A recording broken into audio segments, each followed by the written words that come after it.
Sarah's life was a tangled vine, thorny and overgrown. Just a year ago, she had a loving husband, a cozy little house, and dreams as bright as the summer sun.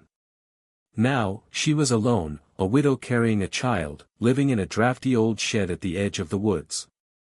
Her husband, Thomas, a strong and kind farmer, had been taken by a sudden illness. One day he was laughing, the next he was gone. The house, the farm, everything was sold to pay off debts. All that remained was this rickety shed, a gift from a distant relative who felt sorry for her. The shed was small, barely big enough for a bed, a small table, and a rickety chair.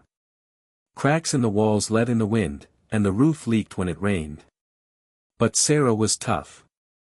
She patched the holes with rags, stacked firewood high, and kept a small fire burning in the old stove. She was determined to make it work, for the sake of the little one growing inside her. Her days were filled with gathering firewood, foraging for berries and herbs, and trying to earn a few coins by mending clothes for the nearby villagers. It was a hard life, filled with aching muscles and gnawing hunger. But Sarah never complained. She sang softly to her unborn child, telling stories of a better future, a future filled with love and laughter. She would often gaze at the sunset, painting the sky with vibrant colors, and whisper promises of strength and resilience. She knew her baby would need it. Evenings were the hardest. The darkness pressed in, and the silence was deafening. Memories of Thomas would flood her mind, bringing tears to her eyes. But she would wipe them away, reminding herself that she wasn't alone. She had her baby, her reason to keep going, her tiny spark of hope in the vast darkness. One particularly cold night, after a long day of gathering wood, Sarah settled into her bed, exhausted. The small fire in the stove crackled, casting dancing shadows on the walls. She drifted off to sleep, dreaming of sunny fields and Thomas's warm smile. Suddenly, she was jolted awake by a loud popping sound. She sat up, her heart pounding. Smoke filled the air, thick and acrid. Flames licked at the walls near the stove. The shed was on fire. Panic seized her. She tried to stand, but a sharp pain shot through her abdomen. Labor. It was starting. Not now. Not like this. The fire spread quickly, fueled by the dry wood of the shed. The heat was intense, making it hard to breathe. Sarah coughed, tears streaming down her face. She had to get out, but the pain was overwhelming. She crawled towards the door, the smoke stinging her eyes. The flames danced closer, blocking her path. She screamed, but her voice was lost in the roar of the fire. Desperation fueled her. She pushed herself forward, ignoring the pain, the heat, the fear. She had to save her baby. She had to survive. This baby deserved a chance at life, a chance at the better future she had dreamed of. She gripped her belly, whispering words of encouragement to the little one inside. "Hold on, little one. We're going to make it. We have to." The shed creaked and groaned around her, threatening to collapse. The flames roared like hungry beasts, eager to consume everything in their path. Sarah knew she was running out of time. The smoke was getting thicker, making it harder and harder to breathe. She had to make a choice, and she had to make it now. The pain intensified, each wave stronger than the last. Sarah gripped the rough wooden floor, her knuckles white. She knew she couldn't reach the door. The flames were too high, the smoke too thick. She was trapped. Tears mixed with sweat and soot on her face. She closed her eyes, trying to focus on her breathing, on the tiny life inside her. She remembered Thomas's words, "You are stronger than you think, Sarah. Never give up." She wouldn't give up. Not now. Not ever. With a surge of adrenaline, she rolled onto her back, ignoring the searing heat on her skin. She had to deliver the baby right here, right now. There was no other choice. She pushed, her body screaming in protest. The pain was unbearable, but she focused on the image of her baby, safe and warm in her arms. She imagined Thomas, watching over her, giving her strength. Another wave of pain crashed over her, and she cried out, a primal sound of agony and determination. She pushed again, harder this time. She could feel the baby moving, fighting its way into the world. The smoke choked her, making it hard to breathe. The flames danced around her, threatening to engulf her completely. But she kept pushing, driven by an instinct stronger than fear, stronger than pain, stronger than death itself. Time seemed to stand still. The fire raged, the shed groaned, and Sarah fought for her life and the life of her child. She was alone, surrounded by flames and smoke, but she was not defeated. She was a mother, and she would do anything to protect her baby. This was her moment, her ultimate test of strength and resilience. She had to succeed. Her baby's life depended on it. Miles away, in the heart of the dense forest, Ranger Ben patrolled his sector. Ben was a man of the woods. He knew every tree, every stream, every hidden path. He was dedicated to protecting the forest and its inhabitants, both animal and human. The night was quiet, the moon hidden behind a veil of clouds. Ben drove slowly along the dirt track, his keen eyes scanning the darkness. He listened to the sounds of the forest, the rustling of leaves, the hooting of an owl, the distant howl of a coyote. Ben wasn't just a ranger, he was a guardian. He took his job seriously, always alert, always ready to respond to any emergency. He had seen it all in his years of service, wildfires, lost hikers, injured animals. He was prepared for anything. Suddenly, a faint orange glow flickered in the distance. Ben frowned. Fire. He grabbed his binoculars and focused on the glow. It was coming from the direction of the old logging road, the road that led to Sarah's shed. A knot of worry tightened in his stomach. He knew Sarah lived out there, alone and pregnant. He had checked on her a few times, bringing her extra supplies when he could. She was a tough woman, but she was vulnerable. He grabbed his radio and reported the fire to dispatch. Then, he hit the gas, the truck bouncing along the rough track. He knew every second counted. If that fire was near Sarah's shed, she was in grave danger. He drove as fast as he dared, his heart pounding with each passing mile. He had to get there. He had to help. He had to protect her. The closer Ben got, the more intense the heat became.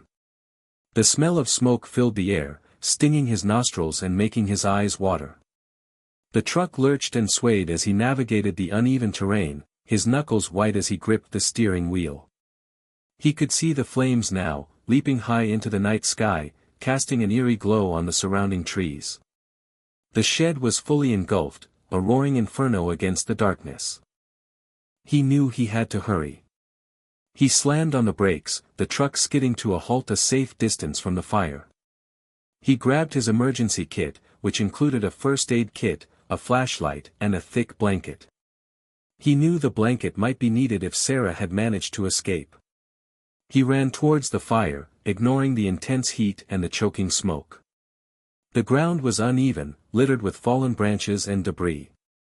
He stumbled several times, but he kept going, driven by a sense of urgency. The smoke was so thick now that he could barely see. He coughed, his lungs burning. He wrapped a wet cloth around his face to filter out some of the smoke, but it offered little relief. He called out Sarah's name, his voice hoarse and strained. Sarah. Sarah, can you hear me? He listened for a response, but all he could hear was the crackling of the flames and the roaring of the fire. He had to get closer. He had to find her. He pushed through the thick undergrowth, his clothes snagging on thorns and branches. He felt a surge of adrenaline, pushing him forward, ignoring the danger. He was a ranger, and he had a duty to protect those in need. And right now, Sarah needed him more than ever. Just as Ben reached the edge of the clearing, the shed roof caved in with a deafening crash, sending a shower of sparks and embers into the air. The heat was now almost unbearable, and the smoke was so thick he could barely see his hand in front of his face. He stumbled forward, his eyes scanning the inferno for any sign of Sarah. "Sarah!" he shouted again, his voice cracking with desperation. Then, he heard it. A faint cry, barely audible above the roar of the fire. It was Sarah. He followed the sound, his heart pounding with hope and fear.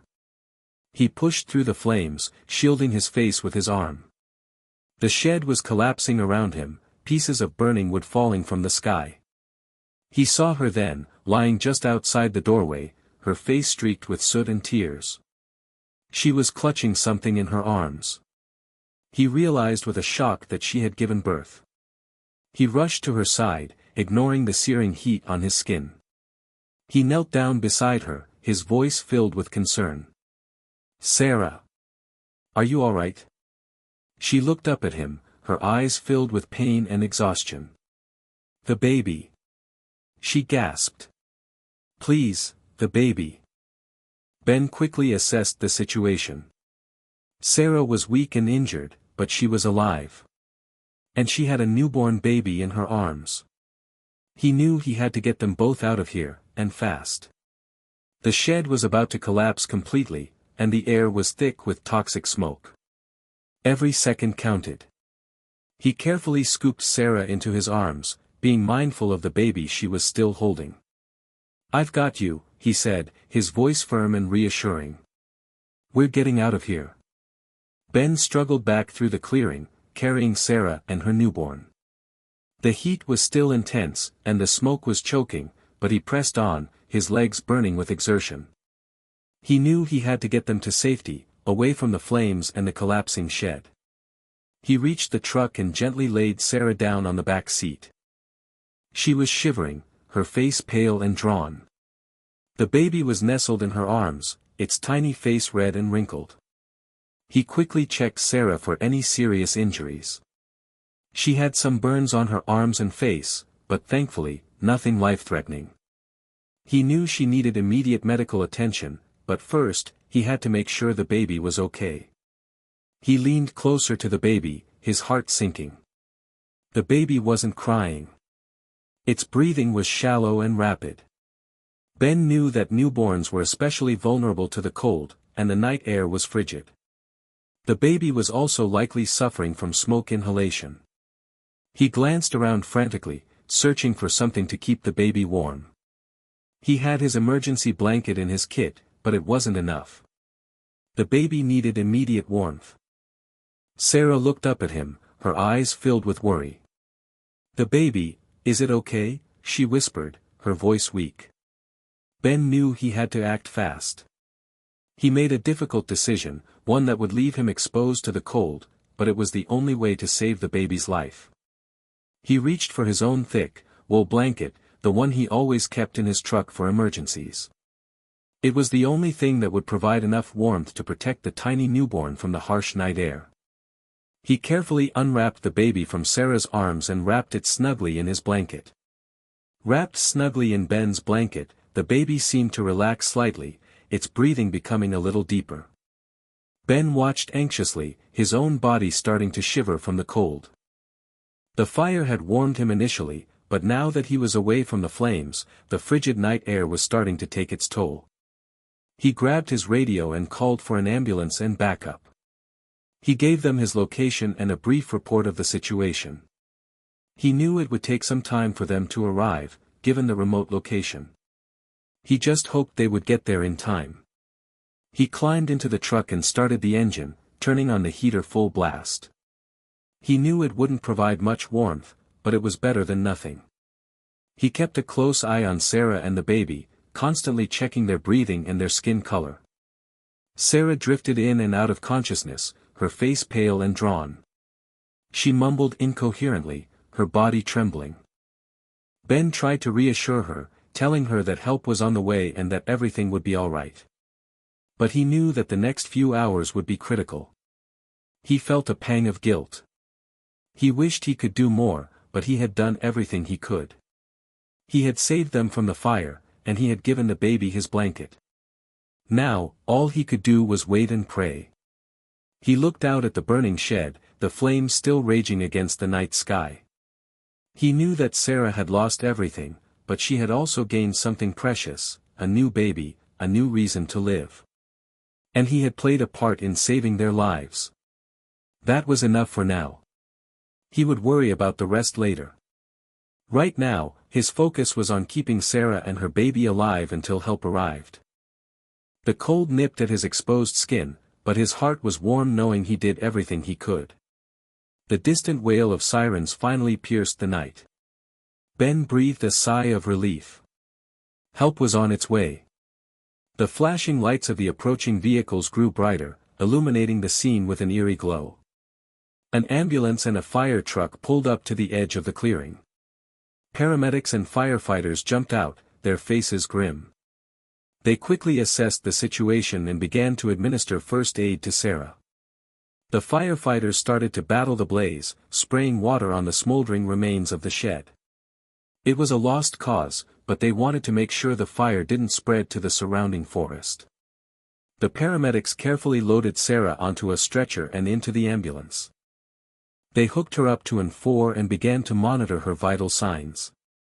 One of the paramedics gently took the baby from Ben's arms, carefully checking its breathing and its temperature. "The baby's stable, thanks to your quick thinking," the paramedic said to Ben, giving him a grateful smile. That blanket made all the difference. Ben felt a surge of pride. He had done his job. He had saved 2 lives. He watched as the ambulance pulled away, its sirens fading into the distance. He knew that Sarah and her baby were in good hands now. Other rangers arrived to assist with the fire and to investigate the cause. Ben gave them a detailed report of what had happened. He was exhausted and cold, but he felt a sense of satisfaction. He had faced a dangerous situation, and he had come through it. As he stood there, watching the firefighters extinguish the last of the flames, he realized that he had witnessed something truly remarkable. He had seen a woman's incredible strength and resilience in the face of unimaginable adversity. And he had played a small part in helping her and her baby survive. He knew he would never forget this night. Days later, Sarah lay in a hospital bed, her newborn daughter sleeping peacefully in a bassinet beside her. She was still weak and recovering from her ordeal, but she was alive and grateful. She named her daughter Hope. Ben visited her every day, bringing her flowers and small gifts. He never mentioned the blanket, but Sarah knew what he had done. She looked at him with tears in her eyes, her voice filled with emotion. "Thank you, Ben," she said softly. "You saved our lives. I don't know how to ever repay you." Ben smiled and shrugged. "You don't have to repay me, Sarah," he said. "I was just doing my job. Besides," he added with a wink, "hope is payment enough." The story of Sarah's miraculous survival and Ben's selfless act spread quickly throughout the small community. People rallied around Sarah, donating clothes, food, and money. They helped her find a new place to live, a small cottage on the edge of town. Sarah was overwhelmed by the outpouring of support. She realized that she wasn't alone. She had a community that cared about her and her baby. She was determined to start a new life, a better life, for herself and for Hope. Ben became a local hero. People praised his courage and his compassion. He was a humble man, but he couldn't help but feel proud of what he had done. He knew he had made a difference in someone's life, and that was all that mattered. He continued his work as a ranger, protecting the forest and its inhabitants, always ready to respond to any emergency. But he also made sure to check in on Sarah and Hope regularly, watching as Hope grew into a happy and healthy little girl. He became like an uncle to her, always there to offer a helping hand or a word of encouragement. Years passed. Hope grew into a bright and spirited young girl, always eager to explore the woods with Ben, whom she affectionately called Uncle Ben. Sarah worked hard, making a living as a seamstress, and her little cottage was filled with warmth and laughter. One sunny afternoon, as Hope played in the garden, Sarah sat on the porch, mending clothes. Ben stopped by, as he often did, his face etched with a familiar, comforting smile. Sarah looked at him, her heart overflowing with gratitude. She knew that without him, neither she nor Hope would be alive.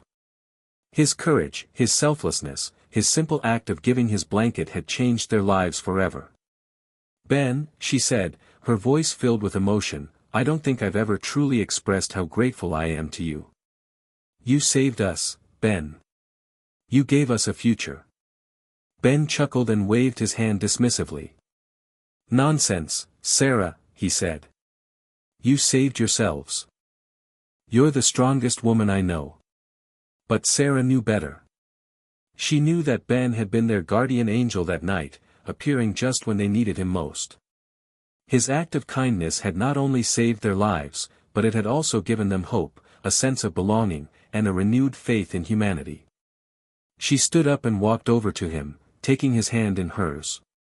"You're a true hero, Ben," she said, her eyes shining with tears. "And you'll always be a part of our family." Ben squeezed her hand, his heart filled with warmth. He knew that he had done something special that night, something that would stay with him forever. He had seen the best and worst of humanity, and he had chosen to act with compassion and courage. He was a ranger, a guardian, and a friend. And he wouldn't have it any other way.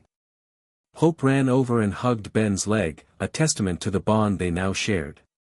He smiled, knowing he was exactly where he was supposed to be. And so, the story of the widow, the fire, and the ranger became a legend in the small town. It was a story of loss and resilience, of courage and compassion, of hope and new beginnings. It was a reminder that even in the darkest of times, there is always light to be found, and that even the smallest act of kindness can make a world of difference. Ben continued to serve as a ranger, protecting the forest and its people, always ready to lend a helping hand. He never sought recognition for his heroism, but his actions spoke for themselves. He was a true protector, a guardian of the woods, and a friend to all. Sarah and Hope thrived in their new life, surrounded by the love and support of their community. Sarah's little cottage became a haven, a place where friends and neighbors gathered to share stories, laughter, and meals. Hope grew up knowing that she was loved and cherished, and she carried with her the lessons of her mother's strength and Ben's kindness. The fire that had destroyed Sarah's shed had also forged a new beginning, a stronger community, and an unbreakable bond between a widow, a baby, and a ranger. The blanket, a symbol of Ben's selflessness, became a cherished heirloom, a reminder of the night that changed their lives forever. And every time Ben patrolled the woods, he would think of Sarah and Hope, and he would smile, knowing that he had made a difference. He was a ranger, and he was proud to serve. He knew that his job was more than just protecting the forest, it was about protecting the people who lived there, about giving them hope, and about making the world a better place, one small act of kindness at a time. The tale of Ben's heroism was often whispered, a testament to the quiet strength of a man who offered his only blanket to save a newborn life.